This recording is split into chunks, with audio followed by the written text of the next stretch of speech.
नमस्कार विद्यार्थी मित्रांनो, आपण आपल्या BA भाग 3च्या 6व्या सत्रासाठी अभ्यासपत्रिका जी 12वी आहे त्या संदर्भात चर्चा करत होतो. यातला आपला दुसरा घटक जो आहे रसविचार, यावरती आपली चर्चा सुरू होती. यामध्ये आपण रस म्हणजे काय, स्थायी भाव आणि भारताचं रससूत्र या अनुषंगाने चर्चा केली. आता यापुढचा जो याच घटकामधला जो भाग आहे तो म्हणजे काव्यानंद मीमांसा. या काव्यानंद मीमांसेमध्येही दोन भाग आहेत. एक म्हणजे काव्यानंद मीमांसा म्हणजे काय, आणि हा काव्यानंदाचा विचार जो आहे तो कवीला कसा आनंद मिळतो, त्याचं स्वरूप काय असतं, आणि रसिकाला कसा आनंद मिळतो त्याचं स्वरूप काय असतं, या अनुषंगानं करायचं आहे.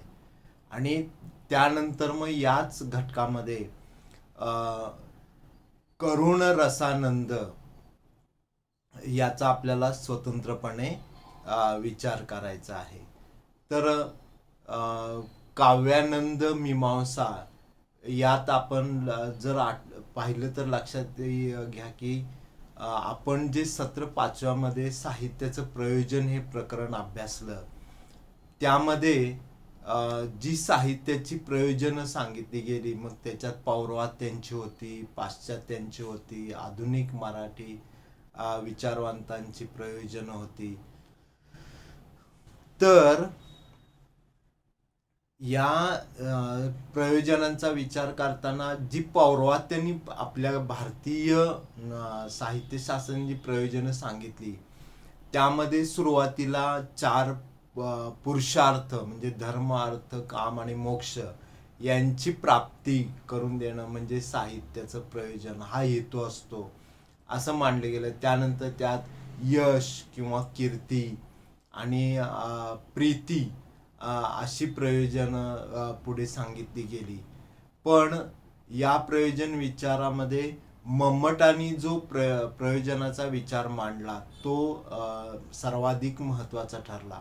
मम्मटानं एकूण 6 प्रयोजनं सांगितलेले आपण बघितली. काव्यम यशसे अर्थकृते व्यवहारविदे शिवेत रक्षते कांता संमित तयोपदेश युजे, असं त्यांनी जे प्रयोजन सांगितले. यामध्ये यश, अर्थप्राप्ती, त्याचबरोबर व्यवहार ज्ञान, तात्काळ मिळणारा आनंद आणि उपदेश, तो पण कसा कांता संमित उपदेश, अशी ही 6 प्रयोजनं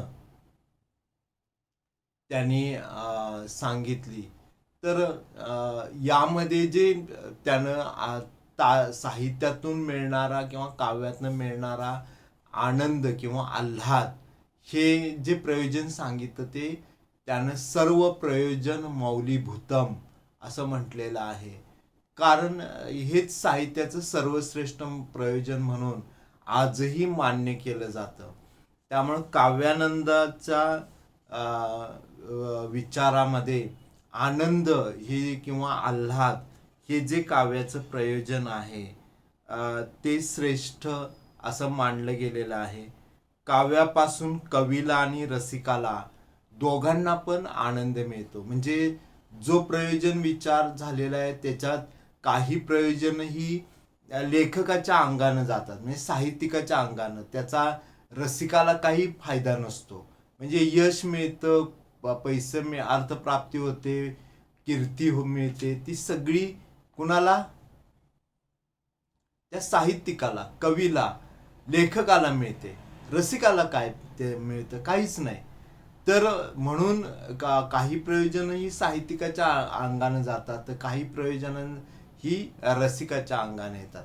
म्हणजे त्यात व्यवहार ज्ञान हे एक रसिकाच्या अंगाने मान्य करता येण्यासारखं प्रयोजन आहे. तर दोघांच्याही दृष्टीनं, दोघांच्याही अंगानं सर्वश्रेष्ठ प्रयोजन दोघांनाही लागू पडणारं ते म्हणजे आनंद. आणि या आनंदाचं स्वरूप कसं असतं तर ब्रह्मानंद सहोदर. हा आनंद उच्च प्रतीचा असतो, अलौकिक असतो, ब्रह्मानंद स्वरूपाचा असतो. तर अशा पद्धतीने हे प्रयोजन सगळ्यांनी म्हणजे केवळ पौर्वात्यांनी किंवा मम्मटांनी सांगितलं तिथे तेवढ्यापुरतं मान्य केलं असं नाही, तर मित्रांनो आजच्या काळात सुद्धा म्हणजे पाश्चात्य आधुनिक सगळ्यांनी हे प्रयोजन मान्य केलेलं आहे. आता एक गोष्ट लक्षात ठेवायची की व्यावहारिक जीवनामध्ये आपल्याला जो आनंद मिळतो त्यापेक्षा या साहित्यातनं मिळणाऱ्या आनंदाचं स्वरूप हे वेगळं असतं. हा आनंद मानसिक स्वरूपाचा असतो, हे नोंदवून ठेवा. हा जो आनंद आपल्याला मिळतो तो शारीरिक स्वरूपाचा नसून मानसिक स्वरूपाचा असतो. आणि ह्या आनंदाचं जे आपण प्रयोजन म्हणतो त्यावेळेला तो साहित्यिकांना अंगाने जातो. म्हणजे साहित्यिक लिहिणाऱ्या जो लेखक आहे, साहित्यिक आहे, त्याला पण आनंद मिळतो आणि दुसरं जो त्या साहित्याचा आस्वाद घेतो तो रसिक, त्यालाही आनंद मिळतो. तर अशा ह्या प्रयोजनावरती चर्चा करताना कवीचा आनंद आणि साहजिकच त्या काव्याचा आनंद घेणारा रसिक याचाही आनंद याचा विचार करावा लागतो. कवीच्या आता कवीला इथे पहिला जो भाग येतो तो आपल्याला कवीचा आनंद जो आहे तो कशा स्वरूपाचा असतो या वरती आपल्याला चर्चा करायची आहे.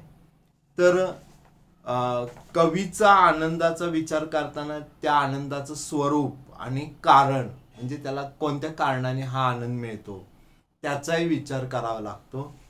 आनंद म्हणजे काय, आता पहिल्यांदा इथे लक्षात घ्यायला लागेल ते म्हणजे आनंदाची जी संकल्पना आहे ती नेमकी काय. तर आनंद म्हणजे सुख. आनंद म्हणजे सुख आणि सुख म्हणजे काय तर अनुकूल संवेदना. हे लक्षात घ्या. आपण सुख म्हणतोस तर ती सुख काय असतं तर ती अनुकूल संवेदना. आणि या अनुकूल संवेदनाच्या पलीकडेही आनंदाचे स्वरूप असतं. ते आपल्याला इथं लक्षात घ्यायचं आहे. पण ते अशक्य आहे तिचं वर्णन करणं. तो अलौकिक आनंद आहे. पारलौकिक आनंद जो असतो त्याचं वर्णन करणं शक्य नाही.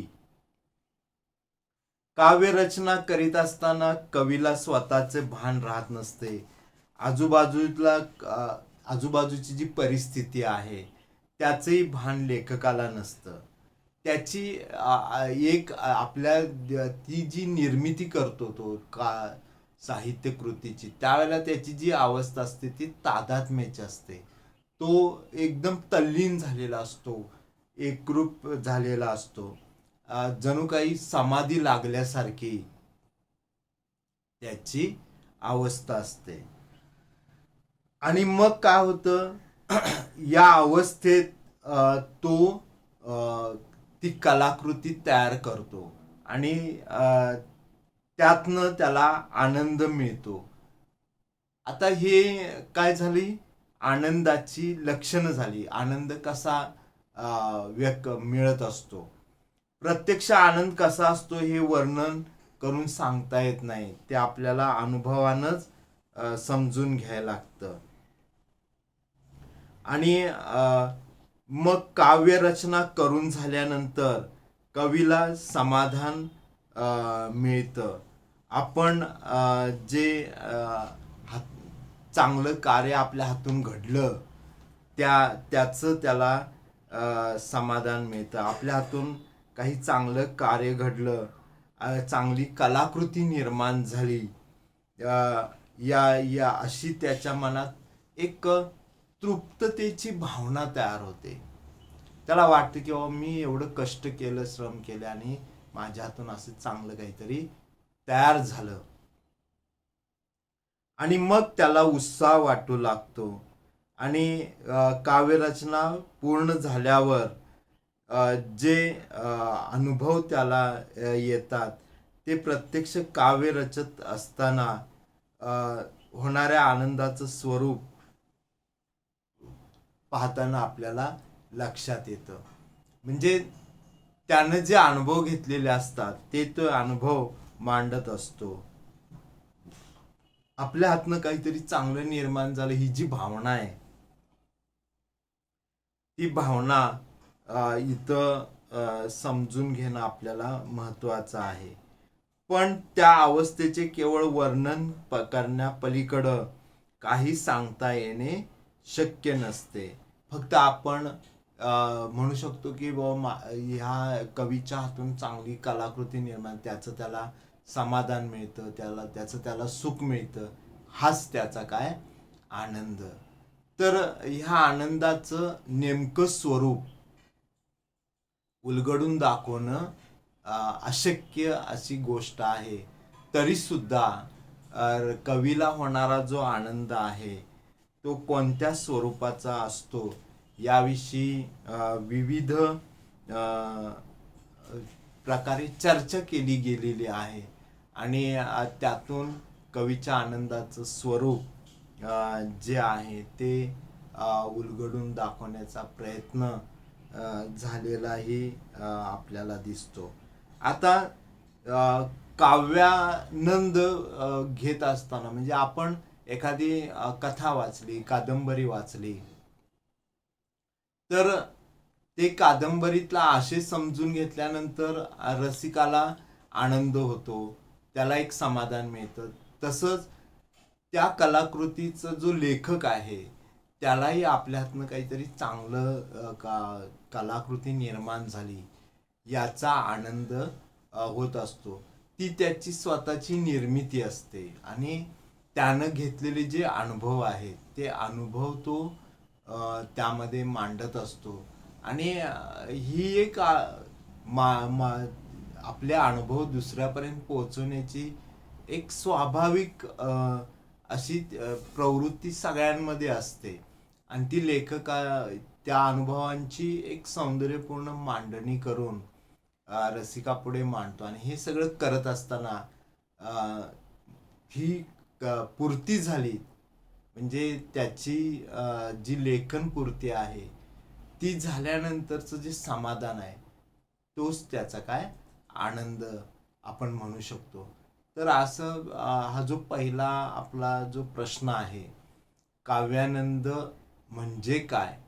आता इथे मीमांसा शब्द आहे, तर मीमांसा म्हणजे त्याचं स्वरूप आपल्याला समजून घेणं आणि त्या संदर्भात जी विविध मतं मांडली गेली, विविध प्रकारानं विविध पद्धतीनं या संबंधी जी चर्चा झाली ती चर्चा समजून घेणं. आता ही चर्चा झाली ती कुणाच्या बाबतीत, तर कवीला होणारा आनंद कसा असेल, त्याची कारणं काय, आणि रसिकाला आनंद होतो तो कशा स्वरूपाचा असतो, त्याची कारणं काय, या अनुषंगाने ही चर्चा समजून घेणं म्हणजे काव्यानंद मीमांसा आपल्याला लक्षात घेण्यासारखं आहे. म्हणजे इथं काव्याच्या आनंदाच्या स्वरूपाची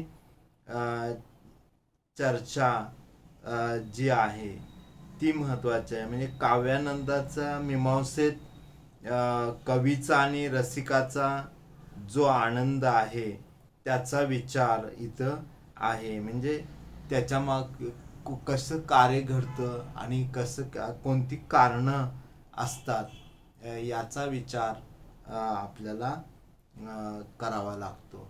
तर मित्रांनो, ही काव्यानंदाची जी चर्चा आहे ती आपल्या अशीच चालू राहणार आहे. पुढच्या भागात आपण कवीच्या आनंदाविषयी चर्चा करू. तोपर्यंत धन्यवाद.